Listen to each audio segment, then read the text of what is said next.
I'm Liz Hirschfeld-Tolley, and welcome to the Capital Coffee Connection podcast. And on our podcast, we are meeting with elected leaders to talk about heart and humanity, not about politics and policy. So many times people are so quick to just say someone's a politician or there's a cutout. And what I've learned and what I want to share through this podcast is the beauty and the heart of our leaders. Today we have a very special person. She is the senator from New York. And as a way of introducing her, I did a little research. And what I learned was, as a young person, she was the #1 seller of Girl Scout cookies, which is pretty impressive because there are a lot of competition. Yes. And what I also learned, just to give a little reference, because I got a little bit interested in this, which was that Girl Scout cookies started selling in 1917. And there's 1.7 million Girl Scouts right now. And they only do the sales for 6 to 8 weeks, January through April. And they make $800 million a year in sales, which I thought was pretty interesting.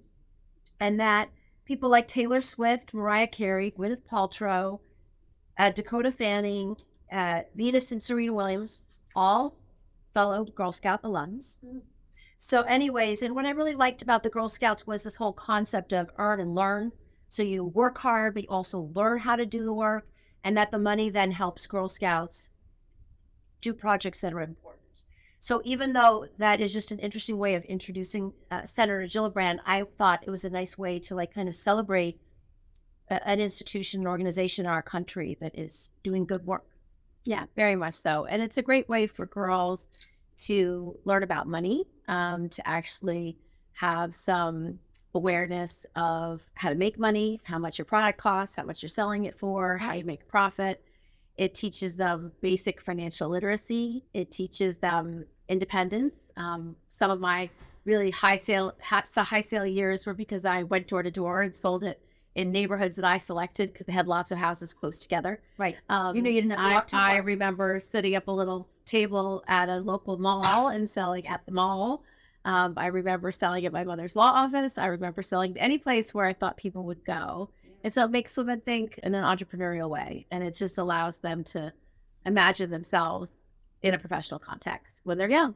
Yeah. And one of the things that they said was, what you do for your family and your community, you do for the world, because the world is, after all, made up of families and communities like yours. So I love that also concept of we're in this together. I know you have an individual desire to be the best, but you really...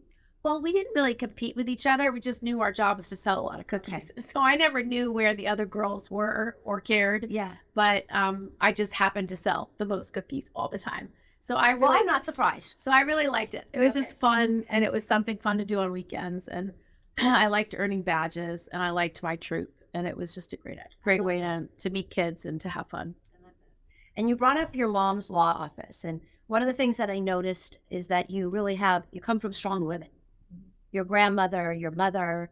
Can you talk a little bit about your relationship with your grandmothers and what they instilled in you, and part of, I think, why you're a strong leader today, because it's evident that it comes that way. So my grandmother on my mother's side was the one who worked in politics. She was a secretary in the state legislature since the time she was about 18 years old. Yeah. And she recognized that very few women were elected, and mostly were support staff or men. And so she recognized the quickest way to have a say or to have an impact was to get involved in politics and elect candidates that shared their values and shared their priorities and really allowed them to feel that they could have an impact on their communities wider than themselves. And so my first campaign activities were with my grandmother, stuffing envelopes, going door to door, going to events, going to rallies, going to vote. And I really admired her because this was how she exerted her influence over her community in a positive way. My other grandmother didn't go to college until she was, I think, in her 50s or 60s. And so I just remember spending time with her, and she had such a love of learning and was always asking me about my classes and school and how I was doing. So she was very, very much dedicated to my education and the benefits of generations of women who came after her, that they could get a college degree, they could get a professional degree, that they could work outside the home. And she admired that about her granddaughters and the generations that came after her. Yeah. and you think about like the seeds they laid for you, and now the seeds you lay for the next generations. And that's sort of what we all are trying to do, for boys and girls, but, especially for women to find their place in power and in leadership. Can you talk a little bit about, I see you went to Emma Willard School, and it was boarding school. And did you have a special teachers or somebody that kind of like gave you some motivation that you carry with you through this day? Well, one of my favorite teachers was my social studies teacher. And she really inspired me to be curious about the world. She taught us how to read a newspaper, how to read the New York Times, and how it was set up and what sections you wanted to read, if you wanted international news or if you wanted domestic news or if you wanted local news. And she had such a fascination with the world and what was happening. She instilled that in all of us. What was her name? Mrs. Handelman, Marcia Handelman. Yeah. And when I ran for Congress, she'd send me notes in the mail and encourage me. And she actually wound up doing one of my first campaign commercials for my first House race. Yeah. Really somebody that was in your life influential. Yeah. That's great. And then a little bit more, which is, you said that you studied a lot in high school and you didn't really do a lot of fun things. Or am I wrong? I mean, like, I did a lot of fun things. You did. So at that point, I studied a lot, not in high school because high school wasn't hard, but I studied more in college. I started a lot in law school. But I was in charge of the weekend activities committee. So my job was to plan all the parties. Oh, so I had a great deal of fun. Okay, good. And then you learned Chinese? In college, I was an Asian studies major, and I learned Mandarin as part of that major. And I went to study in Beijing for 3 months, and then I traveled around China for about a month and went to Tibet. And then I spent another 3 months studying in Taiwan. It's interesting. And you had no idea you were going to be a leader at that point. And for my senior year, I was a fellow, and I got to write a year-long paper and study something in depth. And because of my interest in China and having studied there, lived there, and traveled to Tibet, I wrote about the relationship between China and Tibet. And I got to go to India to interview the Dalai Lama as part of that work. And that was fascinating to travel all the way to Dharamsala and have an hour with the Dalai Lama. That sounds like it was hugely rewarding. Quite an adventure. Yeah. Just to get there in the first place, to have that time with him. That's beautiful. So fast forward, how do you balance now as a leader, as a woman? I know your kids are getting older, but like a family and a husband and boys, and how do you get it? How do you manage to juggle and get it all done and the support of the husband? So obviously every parent knows things change depending on the age of your children. But when I was first elected to Congress, I had a 3-year-old, and in my first term, I was pregnant with my second child. And so managing a toddler and an infant was very challenging. But in Washington, because I was pregnant my first term and because we had a toddler when I was first elected, my husband moved here with me to help because he wasn't going to single parent a toddler and certainly not an infant. So he's like, I'm coming and we'll do it together. And so we figured it out. But I was lucky enough to have my parents, particularly my mother and my mother-in-law, come and support me when I was pregnant, but also right after I had Henry. And they came for different months at a time to help. And then once Henry was old enough, I was able to get into a daycare center that is a congressional daycare center that is subsidized, so it's affordable. And it's one of the reasons why I work so hard on affordable daycare. I'm working right now with Katie Brett on a bipartisan bill to how to increase access to affordable daycare, because it's really necessary for women and any parent to be in the workplace to have, number one, their child be in a safe, productive place where they have access to good quality early childhood education and that early socialization. And it allows women to go back to work after whatever leave they may or may not have. Whether they could take leave at all. It's also why I work so hard on national paid leave to make sure states that aren't as progressive as New York could actually have a paid leave plan so parents can have that time with their children right after a birth or an adoption. Yeah. Not everybody has a grandparent or relatives that can come in and help you. Yes, they don't. And they don't also have time off. And if they aren't high enough wage earner, they have no not enough savings to take unpaid leave, and they don't have enough savings to even pay for food and housing. So you need to have national paid leave, especially for the lowest wage workers, because they can't take unpaid leave, even if it's guaranteed by the federal government. Yeah. No, it makes sense. And also just the concept of like, I think especially as women, we recognize that struggle. And so it is also our job or our, opportunity for us to help others because we know how difficult it is. And They know so. how much falls on women. It doesn't, it's just not an even, like you said, your husband wasn't going to stay in New York and take care of an infant and a toddler. It wasn't going to happen. So I made sure that my work life could work around my family life and create that balance. But as somebody who runs my own office, I have a lot of authority over what my hours are going to be, and when I'll be in the office and when I won't be in the office, and what I'll do from home. And so I have a lot more flexibility than the average working parent. Exactly. So it's one of the reasons why I work so hard on giving flexibility to parents and creating programs that allow them to be good parents and good workers at the same time. It's really important. Thank you. Talk a little bit about like faith. I mean, I know you're Catholic, and it's not about religion, but it's about faith. It's about what it is that you bring to the work you do that could come from what your religion is or from where you believe, what you believe in. So I have a very strong faith, and my faith guides me in everything I do. It helps me strengthen my marriage. It helps me be a better parent. It allows me to meet colleagues from all backgrounds, all faiths, all ideologies, and find common ground. Part of the reason why I chose public service was because I wanted to use all the time and talents that I've been given to make a difference in other people's lives and to help people as my calling. And so it very much informs me. And I spend a lot of time with my colleagues doing faith-related things. We have 2 Bible studies, one on Tuesday, one on Thursday I go to. And I'm one of the co-chairs at the prayer breakfast we have every Wednesday morning. And that is nonpartisan, bipartisan. It's everybody coming together. Yep. And, those are things that people in the real world don't know about. And I think that that sends a message that we're all in this together.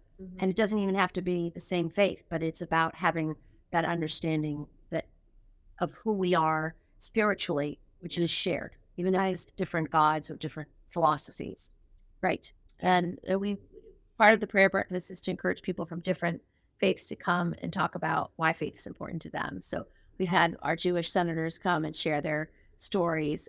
We've had Macy Hirono come who shared her story. And so we're very lucky that we have senators from different backgrounds and different faiths that are willing to come together, break bread, and have time to share that personal aspect of their lives with their colleagues. And this morning we had Ted Cruz, and it was interesting because you'd say, well, what do Kirsten Gillibrand and Ted Cruz have in common? Well, we're both parents. And Ted talked about having teenage daughters, and one of his daughters is the same age as my son, Henry. And there was so much similarities. And I remembered having Ted and his wife and his 2 girls over to my house for dinner, probably about maybe 7 or 8 years ago, when they were much smaller. And Henry and Theo played so well with them. And so after his discussions this morning, I said, the next time your family's in DC, please let's plan a dinner so we can get certainly his Caroline and my Henry together, because they're both 15-year-olds going through similar things. It's not always easy being a daughter or a son of an elected leader, and you get a lot of things imposed upon you that are not necessarily comfortable as a teenager. And so I really empathized with a lot of what he shared today. So there's always common ground to be found. I love that. It's a great story. Thank you for sharing it, because it is, when people hear that, they will be like, what do they have in common? And you basically said humanity, children, family. And we worked together. Yeah. And Ted and he worked a lot on my military sexual assault bill with me early on. And we're working on public safety bills together right now. So I love it. What do you do when you need to just take a day off, or not, you don't even have a day off, but to do something for yourself? What do you do to nourish your care for yourself? Well, I like to go to Pilates class, or play tennis, or play squash, or go for a long walk with my dog Maple. What kind of dog is Maple? She's a Labradoodle. Okay. It's very well behaved.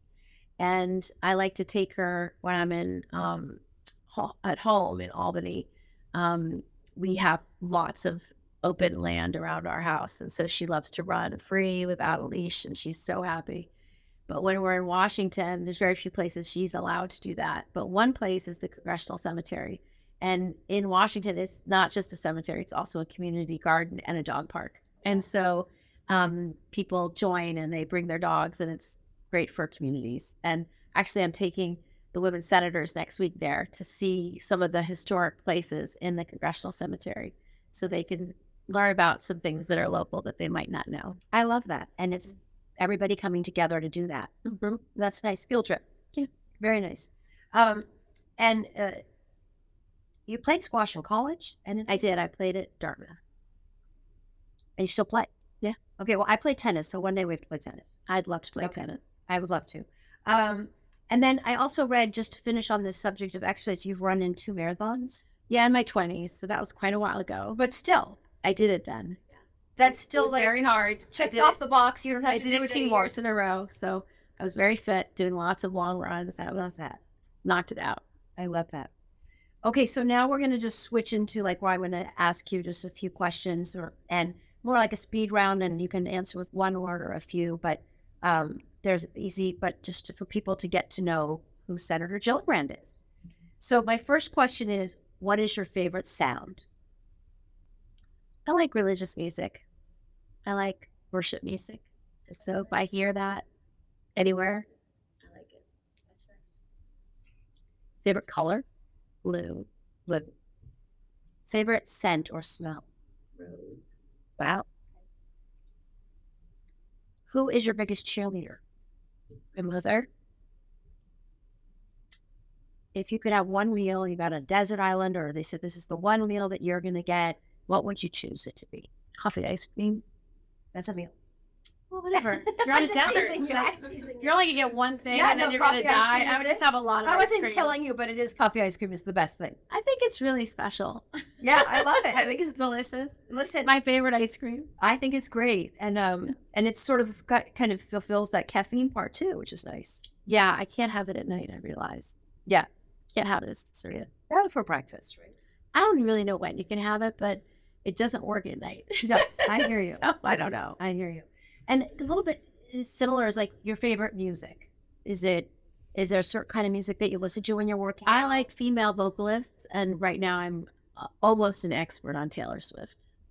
Very cool. Okay. I have all her albums, and I know most of the words to most of her songs. Good.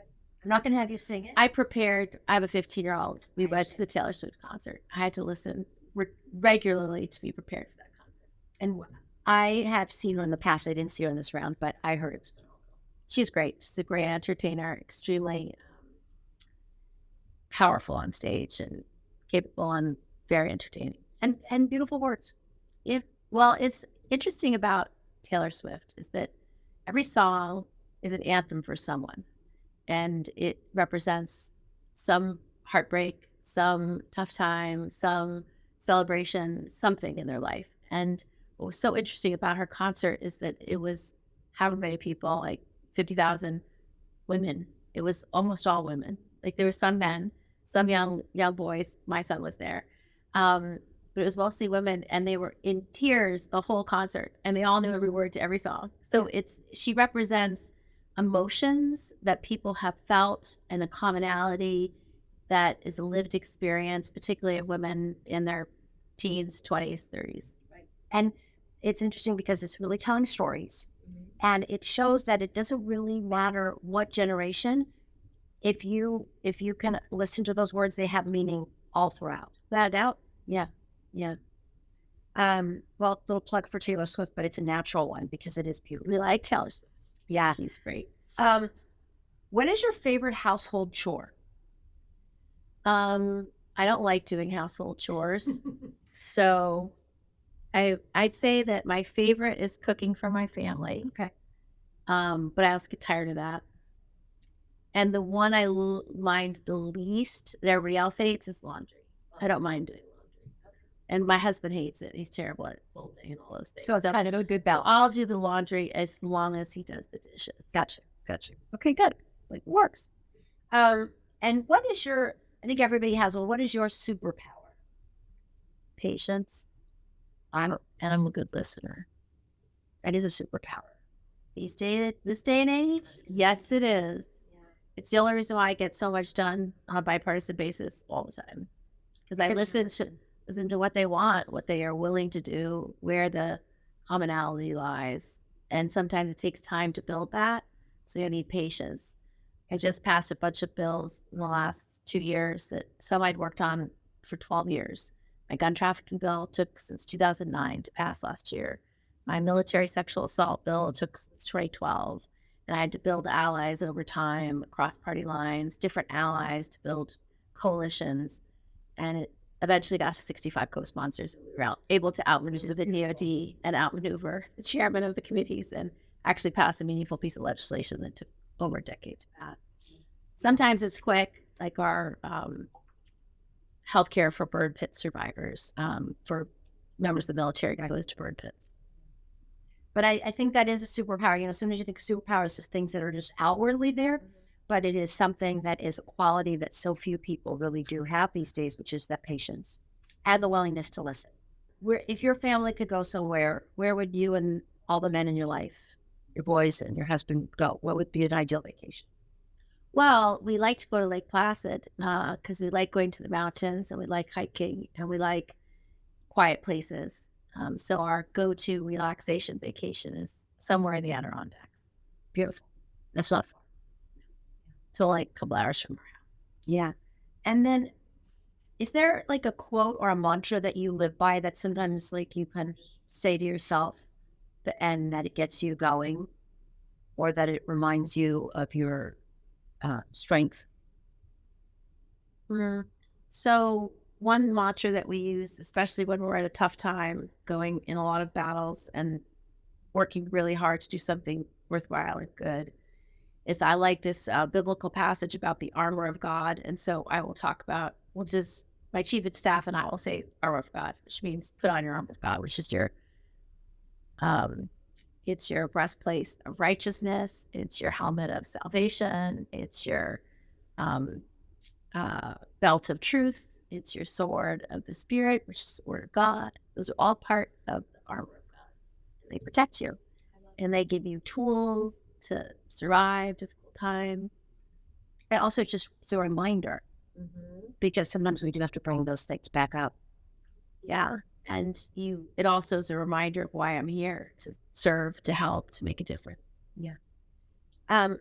So I wanted to just end on this part, which is, we've talked a little bit about it, but I've asked everybody that's been here and people, and this is the beauty of the leaders that I've been able to speak with, very diverse, men and women, different backgrounds, different families came from different parts of the world, different ages. But the one question that I've asked at the end is, what is your definition of joy? What brings you joy? And what does it mean if you have joy that you can then share with others? We have so much negative energy in this world right now. And I'm trying to, through this podcast, spread good energy and spread good stories and share them. But I also think that it's interesting to hear what it means to you, joy. I think joy is rooted in gratitude. And when you're grateful for all the blessings in your life, joy just ensues. It comes from yourself when you realize that you have so many gifts and so many blessings that you have to celebrate them and you have to create praise and deep gratitude for those opportunities and those blessings. And if you're grateful and you show gratitude, I think others feel you are joyful. And you are joyful, but I think others feel it. And I think joy can spread that way. Definitely. Yeah. Well, thank you. And thank you for coming here. And I'm grateful for you and grateful for your time. And I know being a senator and running for re-election and doing everything that you're doing, it's still juggling and the family and everything. And grateful to your staff for helping to put this together.